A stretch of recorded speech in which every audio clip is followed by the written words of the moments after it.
முழுவதுமாக போரினால் சிதைந்து போன ஒரு தேசத்தில் அமைதியை நிலைநாட்டி பாதுகாப்பை உறுதி செய்து நம்பிக்கை இழந்த மக்களுக்கு ஒரு ஒளிவிளக்காக திகழ்ந்த 125 இந்திய பெண்களின் கதையை நீங்கள் கேள்விப்பட்டதில்லை என்றால் இதோ அந்த புகழ்பெற்ற வரலாற்று சுருக்கம் உங்களுக்காக.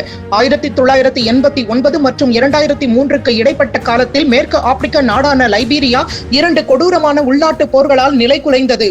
ஒட்டுமொத்த சமூகங்களும் இடம்பெயர்ந்தன, உள்கட்டமைப்புகள் தகர்ந்தன, குழந்தைகள் கடத்தப்பட்டு போதைக்கு அடிமையாக்கப்பட்டு கட்டாயமாக போரில் ஈடுபடுத்தப்பட்டனர். சுமார் 2,50,000 மக்கள் கொல்லப்பட்டனர். ஆனால் இந்த போர்களில் பெண்களே அதிகம் பாதிக்கப்பட்டனர். பரவலான பாலியல் வன்முறைகள் மக்களின் வாழ்க்கையை சிதைத்தன. காலப்போக்கில் சட்ட அமலாக்கத்துறையின் மீதான நம்பிக்கை அங்கு முற்றிலுமாக அற்றுப்போனது.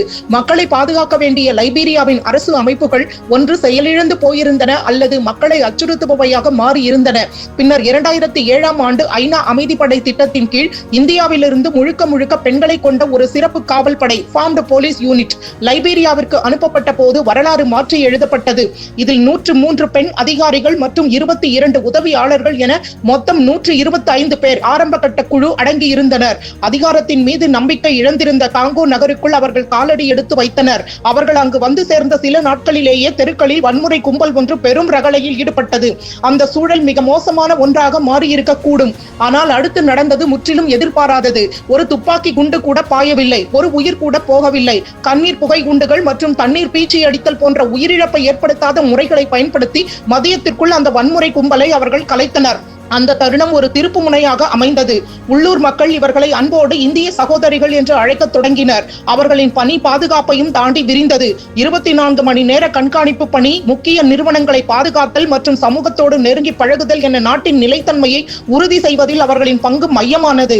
தற்காப்பு கலை பயிற்சி அளித்தல், பாலியல் வன்முறை மற்றும் HIV குறித்த விழிப்புணர்வை ஏற்படுத்துதல், உள்ளூர் காவல்துறைக்கு வழிகாட்டுதல் என பல பணிகளை செய்தனர். அவர்கள் நடத்திய மருத்துவ முகாம்களில் ஒரே நாளில் மட்டும் 200க்கும் மேற்பட்ட நோயாளிகள் சிகிச்சை பெற்றனர். இதன் தாக்கம் மிக தெளிவாக தெரிந்தது. வெறும் 60 நாட்களில் பாலியல் வன்முறை குறித்த புகார்கள் அதிகரித்தன. இது மக்கள் பயத்திலிருந்து விடுபட்டு நம்பிக்கையை பெற்றதன் அடையாளம். குற்ற செயல்கள் குறைந்தன. ஆயுதம் ஏந்திய கொள்ளைகள் 65% வரை சரிந்தன. மிகவும் ஊக்கமளிக்கும் விஷயம் என்னவென்றால் லைபீரியாவின் பாதுகாப்பு படையில் பெண்களின் பங்களிப்பு 6%இலிருந்து 17% உயர்ந்தது. ஐநா அமைதிப்படையின் வரலாற்றில் இந்தியா மிகப்பெரிய பங்களிப்பை வழங்கி வருகிறது. அவர்களின் பணி நிறைவடைந்த போது லைபீரிய அதிபர் எலன் ஜான்சன் சர்லீப், உங்களை நாங்கள் எங்கள் குடும்பமாகவே பார்க்கிறோம் என்று நெகிழ்ச்சியுடன் கூறினார்.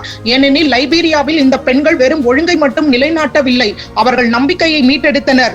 இந்தியாவின் வலிமை என்பது வெறும் அதிகாரத்தில் மட்டும் அல்ல, அதன் உயர்ந்த நோக்கத்திலும் இருக்கிறது என்பதை அவர்கள் உலகிற்கு நிரூபித்தனர்.